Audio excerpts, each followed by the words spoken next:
Hello à toi qui regarde cette vidéo, une vidéo matinale. Je ne suis pas dans la région nord ces temps-ci. Et en partant prier ce matin, je lisais un psaume et je voulais te le laisser. Le psaume 136 ou 137, ça dépend, tu sais, les classifications.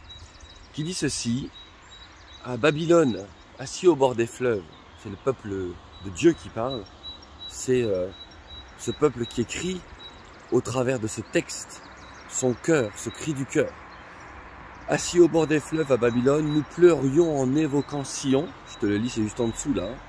Nous laissions nos guitares suspendues aux arbres de la rive.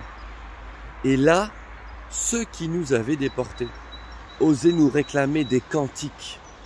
Nos persécuteurs exigeaient de nous des chants joyeux. Chantez, nous disait-il. Chantez, nous disait-il, un des cantiques de Sion. Sion, c'est la terre sainte. Sion, c'est la terre où Dieu règne. Sion, c'est la présence de Dieu. Et ils finissent en disant ceci: mais comment pourrions-nous chanter un cantique du Seigneur sur une terre étrangère? Et je te laisse ces quelques mots, parce que ici on a un peuple qui a été déporté. Et peut-être que dans la vie, alors déporté parce que rendu en esclavage aussi. Et peut-être que dans la vie, tu as des domaines chez toi, ou des parties de ta vie, ou des périodes de ta vie, dans lesquelles tu as été rendu esclave et déporté. C'est-à-dire que tu te trouves à faire des choses ou à être dans des endroits de ta vie, dans des saisons de ta vie où tu sais que tu ne devrais pas y être. C'est pas là que tu dois être. Mais voilà, cédant peut-être devant un type d'esclavage, devant une entité spirituelle ou une force ou une attraction, tu as été déporté quelque part ailleurs dans ta vie. Et tu sais qu'à cet endroit-là, la joie n'est plus là. Tu ne peux plus naturellement, en tout cas, chanter à Dieu, le louer, parce que voilà, c'est ainsi, tu sais au fond de toi que tu ne devrais pas être là. Et c'est pas un message de condamnation que je te laisse ce matin, c'est un message d'encouragement. Tu sais, la parole de Dieu dit qu'il est fidèle et que si nous lui confessons nos péchés, il est fidèle et juste pour nous les pardonner.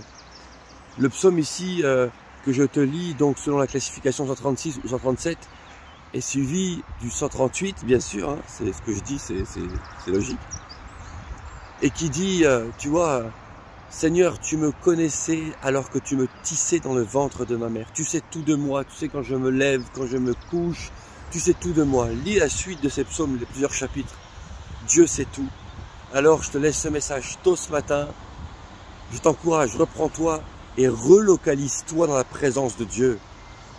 Tu vois, si le peuple disait ça et que de lui-même il ne pouvait pas se libérer de l'esclavage, quoique cette parole du prophète est forte: si mon peuple sur qui est invoqué mon nom s'humilie, prie et me cherche, je l'exaucerai des cieux.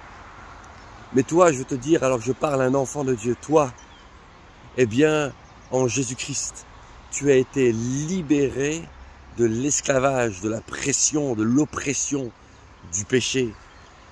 Alors, lève la tête, retourne à Dieu, demande-lui pardon, et je prie une chose que je veux proclamer sur ta vie, c'est que les chants de joie, de Sion dans le sens du royaume de Dieu, de la présence de Dieu, puissent à nouveau jaillir de toi, comme Jean 7, 37, 38 le dit: et à celui qui vient à moi, des fleuves d'eau vive jailliront de son sein. Que Dieu te bénisse. Je te souhaite une très très belle journée bénie en Jésus.